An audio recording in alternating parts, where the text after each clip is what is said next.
Bonjour à tous, je refais une vidéo du coup pour expliquer du coup parce que voilà j'ai fait quelques petites recherches un peu sur le coronavirus, justement l'hydrochloroquine justement utilisée qui agit sur justement la molécule, enfin sur vraiment la constitution du virus. D'accord. Donc peut-être chez certaines personnes, mais j'ai fait quelques recherches quoi et j'en ai conclu quand même que la quinine à la base voilà ça vient d'une écorce d'un arbre d'Amérique du Sud, d'accord, un arbre que je vais vous citer dans la description déjà, son nom en latin c'est Cinchona, un truc comme ça finit par is, donc voilà c'est en latin, donc je vais vous mettre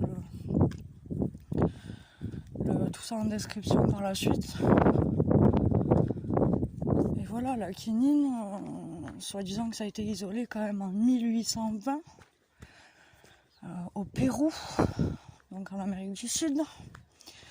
Donc apparemment cette molécule, donc je sais pas si c'est la quinine, d'accord, si vous avez des informations plus en chimie, si vous avez des connaissances surtout, tout ça, parce que bon j'ai pas fait d'études dans ça, donc je suis pas OP dans ça non plus à 100%, donc voilà, j'ai besoin de conseils aussi et de soutien par rapport à ça, de soutien d'information surtout. Parce que voilà, comme je vous disais, le médicament là qu'ils ont cité là aux informations,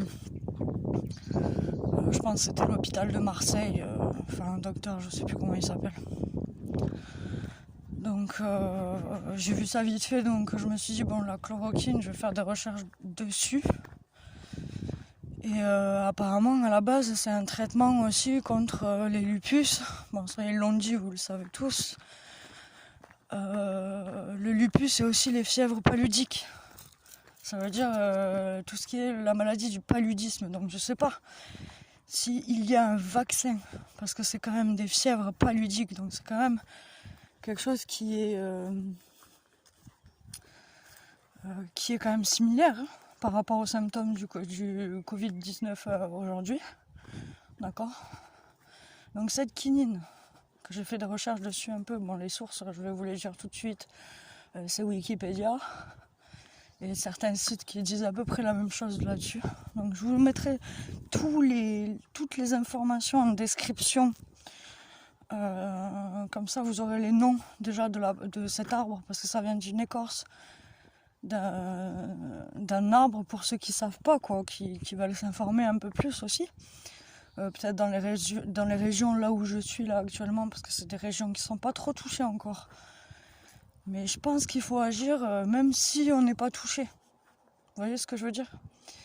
C'est qu'il faut vraiment privilégier voilà, tous les métiers de contact. Ça veut dire il faut même aller dans l'idée de faire un centre de production de masques en France.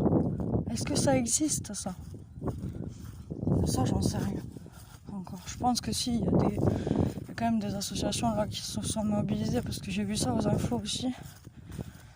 Des commerçants qui donnent des repas gratuits voilà, aux soignants et tout ça dans les zones les plus touchées du Grand Est et tout ça. Mais même nous, si on n'est pas touché à l'heure d'aujourd'hui, il faut quand même faire quelque chose. Donc voilà. Alors, je refais cette vidéo là parce que voilà, j'avais fait des recherches un petit peu. Donc voilà, vraiment, si vous avez des choses que vous savez vraiment sur la constitution du virus, vraiment en particulier, même sur la page Wikipédia, on vous dit la constitution, toutes les masses moléculaires et tout ça, enfin les volumes vraiment en détail de comment est constituée la chloroquine, quoi, tout le monde le sait, je pense. Enfin, l'hydrochloroquine ou hydrochloroquine. Enfin, dites-moi en commentaire si vraiment je me trompe. Et voilà, j'ai pas trop. Et voilà, vraiment, si je peux, je suis confinée, enfin tout le monde est confiné. D'accord, on a le droit de promener notre chien et de faire genre des... Ça me fait rire ça aussi parce que les bureaux de tabac par exemple, voilà, ils disent que oui, les jeux d'argent sont pas de première nécessité, mais le tabac, est-ce que c'est de première nécessité le tabac, rien que ça quoi. Moi ça me fait rire d'un côté quoi, parce qu'on prend pas en compte vraiment les choses qui devraient l'être. Et je pense que c'est important quand même de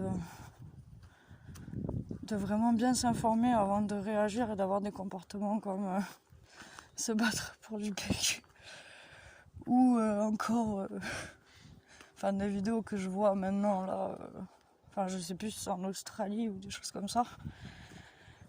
Mais bon, ça me fait bien rire quoi. Je me dis mais arrêtez, franchement arrêtez. Là ce qu'il faut vraiment, c'est là ce qu'il faut le plus, là, le plus urgemment, c'est des gants. Des gants en latex, ça c'est le truc. Je pense que toutes les 4 heures il faut changer au moins, même pour les soignants, d'accord, même pour les gens qui étudient les virus, donc les virologues, je sais pas si ça s'appelle comme ça vraiment. Mais je pense qu'il y a plusieurs statuts dans ce domaine-là aussi scientifique. D'accord. Donc je pense qu'ils connaissent quand même toutes les familles aussi de coronavirus, qui vont pas tarder quand même à trouver. Parce que s'il y a des similitudes avec s'il y a un vaccin en fait sur les fièvres paludiques, parce qu'on nous dit quand même que c'est en 1820 qu'ils ont trouvé quand même en Amérique du Sud, enfin je crois que c'est des indigènes, d'accord, qui ont trouvé ce médicament contre les fièvres comme ça, qu'ils ont trouvé le moyen quand même. Je pense que c'est des médecins qui ont identifié. Je sais pas, après il faudrait faire des recherches plus poussées là-dessus. Quels docteurs exactement et quelles recherches ils ont fait sur les fièvres paludiques. Enfin le paludisme, la maladie du paludisme. Donc je pense que c'est quand même quelque chose de respiratoire aussi. Après il faut mieux s'informer aussi. Je préfère pas dire non plus aller dans la désinformation sur internet, parce que voilà, je cherche justement à faire une communauté, même en commentaire, parce que n'hésitez pas à discuter en commentaire, même en indiquant des fournisseurs ou même des agences immobilières qui pourraient être susceptibles d'accepter un financement de centre d'une usine où justement on produirait vraiment en France, surtout en priorité surtout les endroits où il y a des malades en fait, d'accord, même s'ils sont vieux, jeunes. Je suis désolée, des malades, le médecin traitant de mon père par exemple, il sortait tout juste là de ses années de médecine, quoi, de ses 7 ans je pense, donc il avait quoi, 28 ans, sa femme, apparemment elle avait les symptômes et elle était positive. Et elle devait avoir le même âge, elle devait pas avoir 50 ans, sa femme. Donc il faut réfléchir quand même à comment ce virus-là il peut évoluer aussi, parce que je pense que tous les êtres vivants ici sur Terre, ils évoluent. Vraiment, hein, catégoriquement en parlant comme ça, quoi. Je vais pas parler pendant des heures. Je vais pas faire des vidéos de 2 heures qui vont faire endormir les personnes qui les regardent. Non, moi je veux juste agir. Si vous m'en donnez l'occasion, vraiment, pour préserver aussi tout ce qu'on a là en ce moment, d'accord, hein, et de garder l'équilibre des choses surtout, parce que je pense que le système dans lequel on est aujourd'hui, c'est que voilà, il faut trouver un équilibre entre tout en fait. Et c'est difficile là en France quand même aujourd'hui là, donc j'imagine même pas dans les autres pays d'ailleurs, parce que les lois ne sont pas les mêmes, je pense, de restrictions. Même en Chine, on parle de port de masque obligatoire. Vous pensez qu'en France, on peut pas faire des usines pour tout le monde? Surtout que là, c'est pareil. Je parlais à une commerçante qui avait croisé les gendarmes et qu'ils n'avaient pas de protection non plus, et que eux aussi ils peuvent être porteurs de ce virus-là et le refiler aux personnes âgées qui les contrôlent pour les amendes. Donc réfléchissez quand même, quoi. Essayez de m'écouter un petit peu et qu'on forme quand même une communauté sérieuse, bien sûr, parce que bon, je parle de sérieuse là, hein, je ne vais pas parler d'ident, c'est moi qui vous le dis. Donc là, ce que je veux, c'est vraiment agir sur les choses et vraiment avoir des accords des gens qui peuvent aussi investir, hein, parce que je suis désolée. Moi, j'ai déjà vu des 539 millions de vues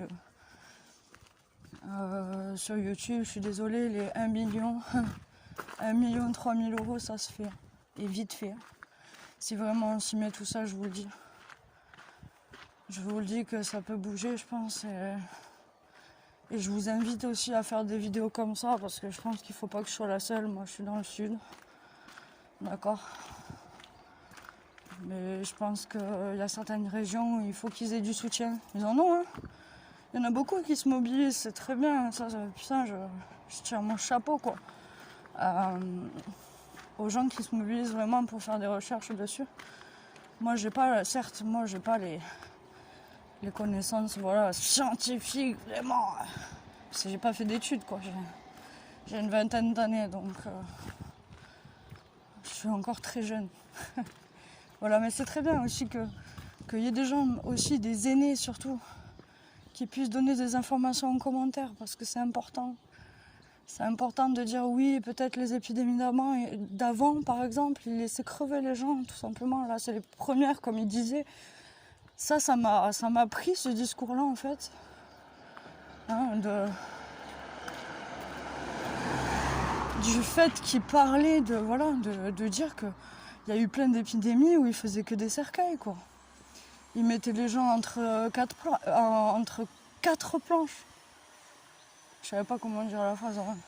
Je pense que c'est la bonne expression. Donc, tiens, Olaf, viens.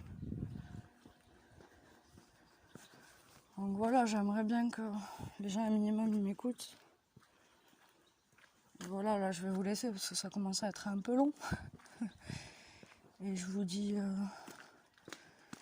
je vais vous inciter, voilà, à faire des vidéos et à vous abonner aussi si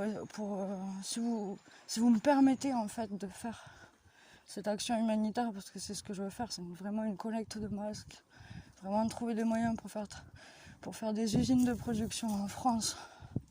Donc j'invite toutes les personnes vraiment à écouter et à dire que c'est important de privilégier, voilà, tous les métiers de contact, donc tous les gens qui sont obligés de travailler, qu'ils aient des protections. C'est quoi ça?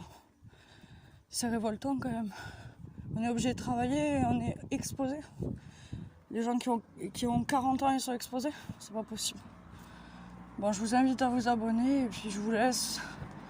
J'espère que voilà, ça vous aura donné des réponses en plus peut-être, voilà. Donc bonne journée à vous et espérons que le confinement soit pas trop dur pour certains. Et je vous souhaite bon courage quand même à tous. Voilà. Merci.